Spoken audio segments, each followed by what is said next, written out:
Call to order the July 3rd, 2012 informational meeting, the Sioux Falls City Council. I welcome the councilors and those who are in the audience here at Carnegie Town Hall, as well as those who are watching on CityLink and on SiouxFalls.org. It's great to see you on this pre-holiday afternoon. We'll start this afternoon with staff reports. City Clerk Lori Hogstad. Good afternoon, Council Chair Urbanbach, fellow council members. The one item I wanted to bring to your attention was our 2012 council meeting calendar. I put a copy for each of you at your workstations. There have been a couple of changes to this calendar. One of those being that our Public Services Committee has been moved to the third Tuesday of the month. And then our joint city-county meeting with Minnehaha County has been moved to the fourth Tuesday of the month at 5 p.m. and then switch that. Land use has gone to the third. Oh, I'm sorry. Land use has gone to the third. All right. I apologize. Well, I'll just reiterate what we have. On the first Tuesday, we have Fiscal Committee. The second Tuesday will be Public Services. And the third will be Land Use. And then on the fourth Thursday, we will have our joint city Minnehaha County meeting at 5, followed at 7 by the Lincoln County joint meeting, if indeed we have one. So those changes have been made on the calendars. There are extra copies over on the table for anyone who would like to take one. And then we will also have those posted on our website by Thursday morning. Great. So that is my report for today. Any questions? Thank you, Lori. Any questions for Lori this afternoon? Councilor Jameson. Lori, yes. One of the things I've struggled with through my time here is keeping track of all these meetings. Yes. Some time ago, I'd received invitations, appointment invitations from some of the clerks on different meetings and things. And I'm just suggesting, how hard would it be? Well, here's my process. All right. Okay. My phone, if it's not in my phone, don't count on me coming. Right. And so the idea is, if there's a way to get it into our email system as invitations through Outlook, and then it shows up automatically, magically into my phone, and then it just is a great tool. Sure. If you have the time and resources to do that. I know it's probably a lot of work, but when we get those invitations from other people and it just goes, oh, it really works good, and if we could, that would help me. That's all I want to say. Sure. I mean, that makes sense in the age of all the technology that we rely on those smartphones for all of our information. I mean, we could certainly do that. Send out, we have a group email. We could just send it out. And, we were looking just our staff alone at the months of July and August, and we put together a list of all the meetings just so we were covered as far as who would be, taking care of each particular meeting. And there's many, many meetings in the months of July and August, so it really wouldn't be a bad idea just to email you all of those meetings, that including the working sessions, budget hearings, et cetera, so that you'll have them right on your calendar. We will certainly do that. Great. Councilor Jameson, you don't fold this up and carry it around in your purse like I do? What? My purse? I'm always opening it. Well, I really like the idea. I don't know which meetings we all need or would want, but it would sure be beneficial to us to know that, I hate to mention a previous counselor who's no longer on the council, who showed up here every Monday at 4 o'clock no matter what. Sure. And it's 7 o'clock no matter what, because he never could keep track. So it's not me, but I know you guys maybe know who he is, but it was always funny that they would show up and they really didn't have a good method of a calendar Well, system. what we could do is send out the list of all the meetings that are on the calendar, and then, if there's one that you don't need to attend, at least you would know it's happening. And that way we wouldn't say, well, I bet they would want to go to this one or this one. We'll just send you, the informational, the committee meetings, the council meetings, budget hearings, special meetings, work sessions, and then you can choose from those. Works for me. Wow. That sounds like fun. Yeah, Good luck and then with that. Thank you. We'll That's come up with a system whereby maybe like the beginning of the previous month, we could send it out for the next month, what we know of, or we'll work it out. We'll talk about it amongst ourselves and figure out how we want to send that out, just so that you'll have it on your calendars too. It's helpful when you're making outside appointments and things to know. And some of these meetings will be starting actually at 3 o'clock, the budget, some of the budget reviews, so that you'll know, oh, it's an hour earlier, and sure, we can do that. Great. Okay. Thank you. Great idea, Yeah, Councilor good Jameson. suggestion. Anything else, Councilor Jameson? No, that's enough. All right. That's it? Okay. Great. Any other questions for Lori? Great. Thank you, All Lori. right, thanks. Continuing with staff reports, Jim David, Legislative Operations Manager. Good afternoon, Madam Chair, members of the City Council. Just a couple events also that I want to make sure that you're aware of. There's an elected officials workshop in Pierre, July 24th. I'm collecting RSVPs for anybody interested. Be happy to set up hotel rooms or whatever else you need in order to go. They're going to be talking about budgeting, bids and contracts, ordinances and resolutions and things of that nature. And then the other event is Lewis and Clark is having a ribbon cutting for their water treatment plant on August 21st. It's going to be at 10 a.m., but Public Works is actually organizing some transportation for everyone, so please let me know if you plan to attend that event. We can figure out how we want to get everyone down there. And then thirdly, probably we're going to be setting up, and this is kind of, I've been talking with Councilor Jameson and Councilor Erpenbach about this, but a way for the City Council to get together with Sioux Falls area legislators and to discuss a platform or any concerns or issues or things of that nature. So we're trying to figure out a venue and how that may be put together, but if anybody has any opinions or any ideas, please let me know. But we're looking at probably a December date for that event following the November election. So any ideas would be great. Any questions? Questions for Jim? Thank you, Jim. And you and I talked the other day about our legislative agenda in general. Even though it's only the 1st of July, we've kind of rolling ahead on that. So Get started early on that, yeah. Probably in July. So yep. Good. Thank you, Jim. Thank you. Report from Land Use Committee. Councilor Rolfing's not with us this afternoon and evening, so I'll just briefly run through that. The group talked about the Whittier Heights project and about the dog bites registration of specific breeds. Would Councilor Karski or Councilor Anderson, either one, want to report on that? I guess I can talk about the dog bite or the dog ordinance. We didn't talk about any specific legislation about banning or registration, that type of thing. What we want to do is more of an in-depth study of what our ordinances are regarding animals, how we might be able to improve on them so that we can avoid problems like we've had in the past. And I know Councilor Anderson Jr. has input on the TIF project.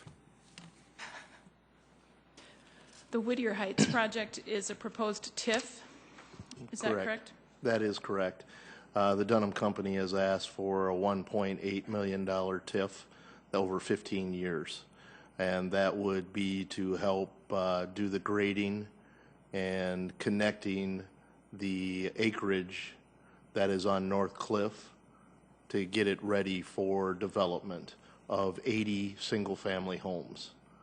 And at this point in time, we're still looking at the numbers, and I think it's something that will get passed to the City Council to have them review it also.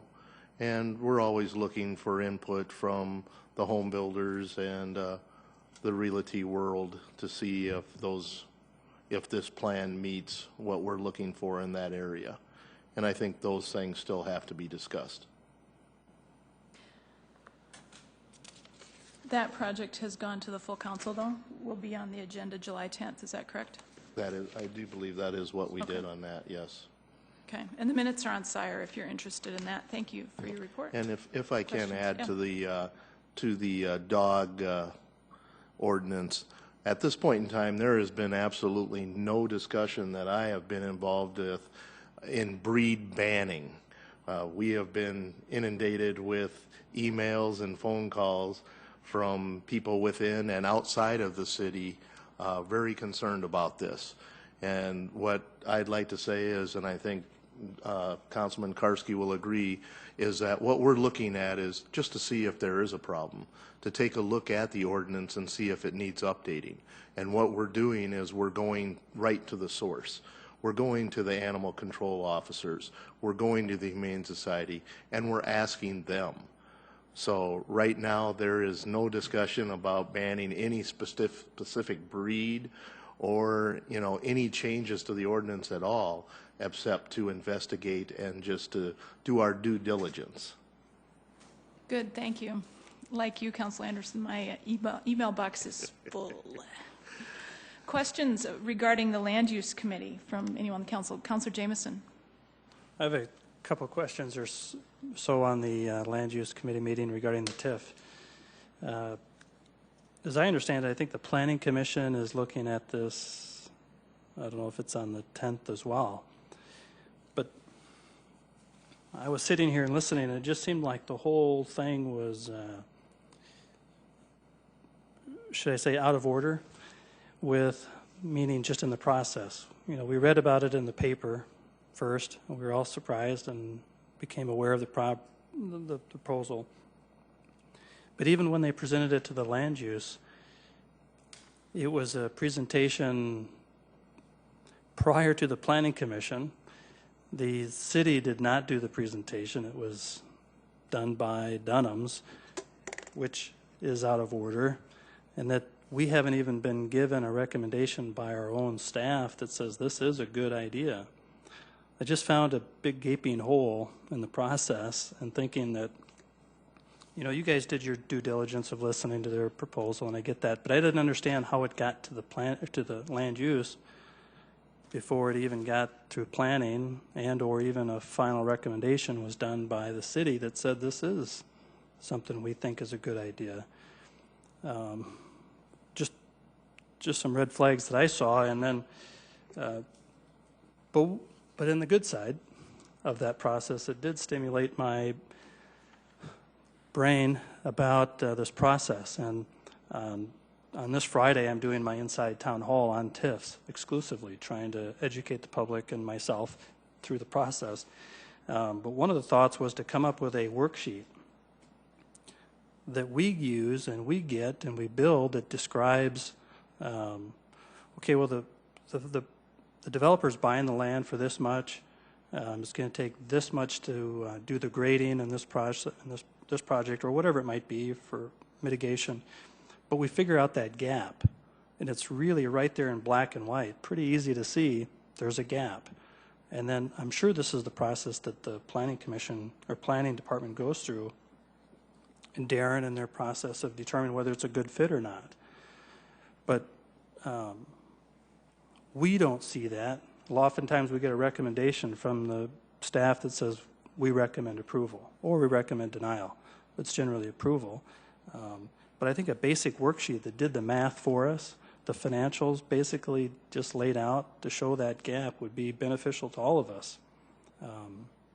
And so when I was sitting out there, I just kind of felt like we were just out of sync. Do you feel that way? Did you feel that way? Is there something I'm missing? Maybe I missed a meeting or a I guess I can reply to that first. I think that what the Dunham officials and even our planning department was thinking on this was that it's such a new ideal using a TIF for a residential development that they wanted to bring that to us just as an informational. I don't think this is anything that right now we have any motions to make on, on the project itself, but as an informational to the council that this is something that they would like to do. And I think it was a good thing because it's opened up a discussion, whether it's between the council members or, with the directors on exactly how this is going to happen or how it would happen. I mean, to me right now, I still have very, very many questions on exactly how this will work, exactly, how much is going to be spent on an individual house. When we talk low income, I think even when just the 8 of us sit in a room and discuss low income, you're going to have 7 different ideals. You know, and that is something that I think it was a good time to start the discussion. Now they should be taking it through the regular process, and I feel that process will come back to the council. So it's just a good idea that we were made aware of this, something we can look into and start a discussion. My question then as the chair is that the committee, the land use committee, has actually put this item on the council agenda for July 10th, and clerks reminded me that the planning commission doesn't meet until July 11th. I wonder if I might impose on Mike Cooper, Director of Planning Building Services, to just talk to us for a minute where this project is in the process. Off the top of your head, I apologize. But can you help us kind of sort this out? Is this something that we're doing as an informational on July 10th? Do you know what our next step is? Well, let me just kind of backtrack, first of all, with the process, with Councilor Jameson's questions. By state law, any TIF project has to go through the Planning Commission and City Council for approval. And what you'll be looking at is you will be voting on establishing a district boundary and also approving a project plan. And you can do those at the same time, or you can do them at different time frames. So the project boundary, obviously, is the geographical area that is proposed for the tax increment financing. The project plan describes exactly what the project will consist of in terms of construction activity, what's the current assessed value, what's the proposed taxable value, I should say not assessed value, but the taxable value, how much increment is going to be generated, and then how is that increment proposed to be used. So that all gets brought before you with specific numbers that you can look at and consider in your decision. We also have a process that we review those with the school district and the county prior to bringing them forward for your consideration. I think with the Whittier Heights, a few years ago, the City Council authorized the Pettigrew Heights and the Whittier neighborhoods to be utilized for tax increment financing projects. The Whittier Heights area is just directly on the north side of the Whittier boundary. It touches the north side of the Whittier boundary. So that's one reason why this would require, I think, special council consideration if you would support doing a project in that area. And then second of all, as Councilor Anderson Jr. talked about, traditionally our TIFs have been used for more economic development, office buildings, particularly in the downtown area. We did use TIF for the Bancroft Apartments over by the School for the Deaf, which is a residential project, but because it's multifamily, by state law, it's classified as commercial. So this would be the first time that we would be using tax increment financing for a single-family housing project. So having gone through all that background, yes, we do have a Planning Commission agenda coming up on July 11th, and I believe that we have items on there pertaining to that, subject to what you decide on the 10th. Okay. I think that's how community development has asked us to go through that process. Yes, Councilor Anderson. I do believe that Rex and Director Smith had discussions about the actual date when we look at this too as an informational. So Yep. there may be a request to change that also. And then we would defer that item from the Planning Commission. Correct. Right. So that's a very long-winded, maybe not specific answer, but that's No, that was what we needed, Kinda was how just to we pull the whole thing back doing together. this. Yeah. Thank you very much. Okay. All right, that's still the Land Use Committee report, so I'm going to move us into open discussion, continuing open discussion. Any comments, questions? Councilor Karski. Immediately following our informational meeting today, we'll have our fiscal committee meeting, and a couple items on there. This afternoon, well, I guess there's currently 3 agenda items. On the first one, we're going to talk about citywide fees, kind of consolidating and making them more accessible to the public. Excuse me. And then this afternoon, for nearly 2 hours, Councilor Jameson, myself, Finance, Public Works, and some of our staff spent a lot of time talking about our CIP, CIP review committee and that type of thing. So that's still a work in progress. I anticipate we'll have a little bit more discussion, our meeting this evening. And then our last item, Councilor Staggers asked that that be placed on there, and last night he called me and asked to defer it for another month. So we won't be discussing Councilor Staggers' agenda item. Great. Any questions for Councilor Karski? Other items of open discussion. Councilor Jameson. Just to share with the rest of the group that on Saturday, this Saturday, July 7th at 9 a.m., I'll be having a little rendezvous, get-together, a district meeting, if you will, at Fire Station number 4, which is at 69th and Hemmingstone, which is near 69th and Western. But it's really a district meeting to talk about the budget, construction projects within the area, any other topics anybody wants to talk about. You're all invited. If you do come, though, you'll need to bring your own donuts and coffee. But anyway, just wanted to make the rest of the council aware of that before this press release goes out. So 9 o'clock this Saturday, July 7th. Yes. Thank you. Other open discussion from council. Seeing none, move into our presentations. We'll begin with 2 audit reports from Rich Oaksall, lead internal auditor.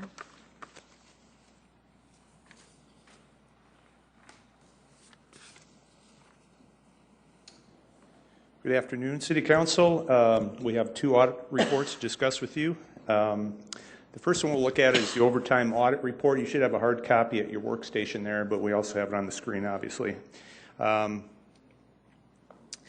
This was actually a request of the fire department when we put together the annual audit plan. The fire chief had asked us to put this on the plan, which we did. The scope of the audit was primarily on the fire department, although we did include some information on overtime use citywide among the top 10 departments that use overtime. But we wanted to look at, we had 4 objectives. We wanted to get an understanding of the management controls over overtime in the fire department.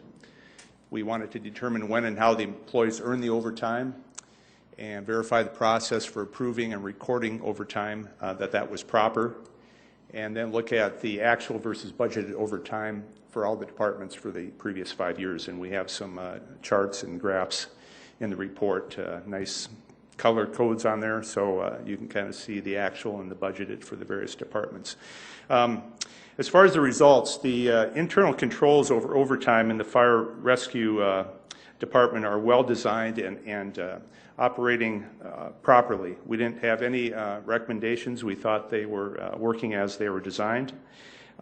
We noticed that Sioux Falls Fire Rescue has taken steps to reduce their overtime over the past several years. Now, there was that spike in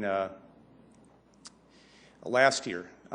If you look at that chart there on page 3, where you're looking at just the fire overtime, where you see the budget and the actual, it had been sort of trending downward, and then last year it went up, and we explained what that was. If you recall, the flooding at Dakota Dunes last year, from about June through August, Sioux Falls Fire Rescue responded to that and had been sending crews down there to help with the flood control efforts, the flood mitigation efforts. And so that resulted in overtime, so you can see a spike in their actual overtime. However, almost all of that was recovered through FEMA funds. I think there was about about 69,000 that was spent on overtime just for the Dakota Dunes. And I believe we recovered most of that. About 150,000 was recovered. So if you take that out, their actual overtime was probably less than 100,000 last year. So they're trending down on the overtime. They've the way they schedule their shifts and their crews has changed over the last few years, and so they've been successful in reducing the overtime. And we saw that the controls were well designed and operating effectively. And we would say that we could say that the trend overall for city departments had been to reduce the overtime. One thing that we can't control, obviously, is the street department, the weather. They are very much affected by the snowfall. The last snow season was good for them. They didn't have a lot of snow events, but that can change dramatically. So their overtime can fluctuate wildly. One thing that we want to look forward to, maybe for either next year's audit plan or subsequent years after that, would be to look at maybe some of the other departments, such as police department, which is the #1 user of overtime, to see how their internal controls are designed and operating, and to see if there's any opportunities for them to reduce overtime.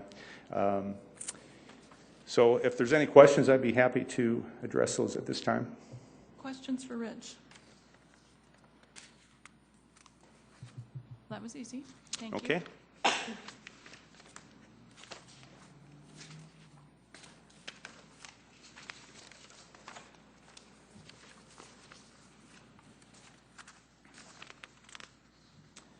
Okay, the next report, this will take a little more time to explain here. This was a special request.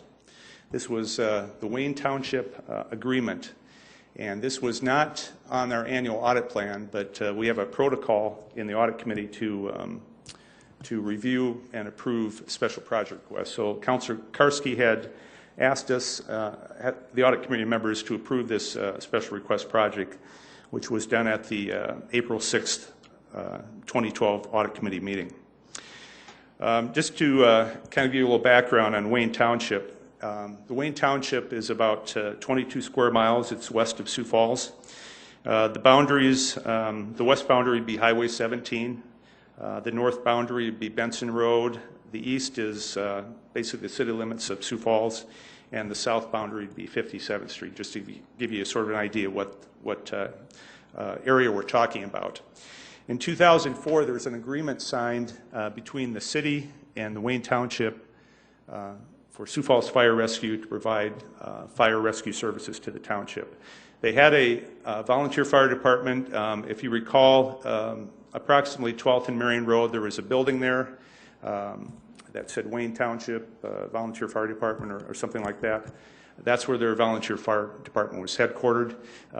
That was dissolved in approximately 2004 when the agreement was signed, and so since then the township has received fire rescue services from the Sioux Falls Fire Department. And as far as we know, that's the only such agreement like this in the area. It's the only agreement like this that the city of Sioux Falls has. Other townships in the area or in the county would have either their own volunteer fire department, or they'd have an agreement with a nearby volunteer fire department to provide fire protection services. So we had several audit objectives there. Number one, we looked at what revenue has been received by the city of Sioux Falls for the purpose of providing this service to the township. And number two, what was the basis for the claim by Wayne Township supervisor that the township should receive credit for the fire insurance premium tax and credit for their portion of fire tax levy. And number three, if the method of calculating the annual bill for the fire services was in accordance with the Section 5 of the agreement. Objective one, that revenues received by the city. Wayne Township basically had two sources of income to provide fire rescue services. They have this, what they call the fire tax levy. That is something that would be on the property owner's tax bill, and that would be collected by the county auditor for the purpose of providing fire protection services. Now, if you're a Sioux Falls resident or a property owner, you don't see that on your property tax bill, because Sioux Falls Fire Rescue would be funded primarily by property tax and the sales tax. So it's something that would be on the township property owner's tax bill. And then there's something called that fire insurance premium tax. That is money that is collected by the state. They in turn send that to the county auditors. The county auditors in turn will distribute that to the various volunteer or full-time fire departments in their county based on a formula. So the revenues that have been received and early in the contract, we observed a letter that was written by the Board of Supervisors to the county auditor saying from now on, please send the money that we used to receive, send that to the City of Sioux Falls. So in other words, that fire tax levy and that fire insurance premium tax now is coming to the City of Sioux Falls instead of the Township. And you can see the amounts there, approximately $18,000, $19,000 for the fire tax levy every year and around $4,000 a year for that fire insurance premium tax. So the city would get this money. They would in turn bill the Wayne Township every year for their fire protection services. They would, normally in that formula, they would give a credit for that fire tax levy. But there was no direct dollar-for-dollar credit for that fire premium tax amount, that $4,000. And so that objective 2 relates to the Wayne Township supervisor's contention that they were not receiving credit, at least dollar-for-dollar credit for that other revenue source.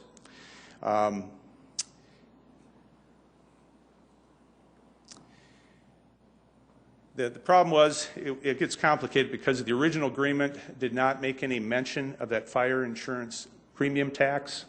It was silent on the issue.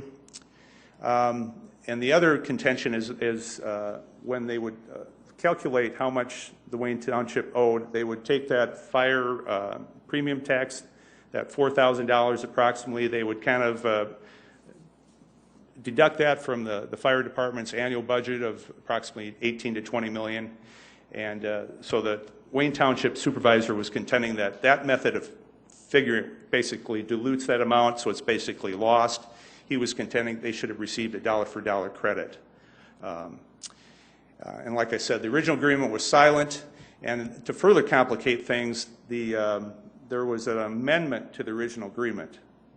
And I viewed that original, that amendment. The problem was that the mayor had never signed that, and the Wayne Township had never signed that. So it was sort of this amendment to kind of clarify things, and that was never officially ratified. However, it was sort of understood that that's the way we calculate the bill, and for years, both sides seemed to be okay with the way the bill was calculated. And so that just complicates things. And the other complication, there's probably 4 or 5 complications in this. The original formula had a figure of .426, and it makes reference to this number. And when you read the agreement, it seems to indicate that that is the population of the township compared to the City of Sioux Falls. That would be my understanding of what they were trying to do there. If you calculate that out, that can't possibly be the right number. I came up with a number of .009. The agreement had .426. If that was supposed to be the portion of the fire budget that came from property tax, that's normally around 35%. So, but the original parties that would know what that meant are either retired, they're not around, or they may not remember where that number came from. It's like the agreement was doomed from the beginning with kind of a strange number in there, and then an amendment to the agreement that was never officially ratified, and so there's just kind of a mess there. So anyway, we came up with 2 recommendations. Number one, that we had asked that the Sioux Falls Fire Rescue would contact the city attorney's office for help in negotiating with the Wayne Township board. And we had came up with a compromise number for past credits due, and we suggested that would be the number that would be used. Obviously, that could be negotiated. The other recommendation was number 2. Going forward, we would say just get a simpler formula. Just have either a flat fee, say $40,000 a year, $35,000 a year, or what we thought might be a little bit better would be a per call charge. For example, if you had a $1,100 per call charge and there were 32 calls for service, that was the number in 2012. For example, in 2012, if you had 32 calls, the bill would be $35,200. just do it that way. The advantage of that, we thought, would be that as the township shrinks, as the city annexes more and more territory, presumably you'd have fewer calls at the same time that their fire tax levy and their fire insurance premium tax would be declining. So we thought that might be a workable solution. I think the average of calls was around that 40 to 45 calls a year for service. So that's what we suggested. Obviously, that's simpler than the original formula. And the flat fee, if they decide on that, would be even simpler. Probably over time, over the next 15, 20, 25 years, perhaps the entire township could be annexed. And then we won't have this issue come up again. But in the meantime, we have to figure out what do we do with past credits? What do we do going forward? So the fire department had agreed with both of our recommendations. The latest, I just checked today, and there was an attempt to try and get a meeting next week scheduled with fire department management, somebody from city attorney, and the Wayne Township board and their attorney. I think there was a conflict, though. I think our attorney had a court date. So as far as I know, there's no firm date yet for all the parties to get together. And the other thing I was just thinking about is, and this might be a question for the attorney's office, once something is negotiated, would this contract have to come before the council? It's one of those agreements where we're receiving money rather than most of our agreements where we're paying money, but I would think it would exceed that threshold where the council approves agreement. So I don't know if this would be something that this type of agreement would have to come before the council and be on your consent agenda or not. So I can't answer that question. But Mr. Pat Doyle is here, by the way, from the Wayne Township, and he was the one that had asked, I believe, Councilmember Karski for this special project. So Great. if there's any questions, we'd be happy to answer Rich. those. Questions for Rich? Councilor James. Comment. Yes, Councilor Jameson. Yeah, this is one of those audit reports that there is meat on the bone that we need to do something with.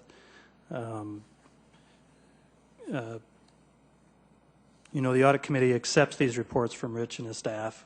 We can't take action as an audit committee. It takes this body, and I think the process here is that we need to make sure that we let the administration know that we think there is a problem here that's been identified, and they need to fix it, or they should address it. I'm sorry, they should address it. And I think Rich laid out a couple of proposals as ways to do that, but certainly through their negotiations and talks, that would be between the administration and the Wayne Township on how to settle that. The audit committee thought that these recommendations were good, but it's just now our job to deliver that further on to the administration to get their involvement. And I don't know how many times we've done this in the past, but we normally don't have things that the staff, oftentimes what happens is the staff says they recommend or accept those recommendations by the audit, and they're implementing them already by the time we even hear this. So this, and it sounds like they've got some meetings set up. Well, I think they're still trying to find a date. I know they proposed a meeting next week, but I think there was a conflict with one of our, with our city attorney's office. Right. But I think we're trying to get something, at least get the two parties together and start talking. So I just wanted to express from the audit committee's perspective that, and to the Wayne Township, that yes, we are addressing this and we want a resolution to occur for them.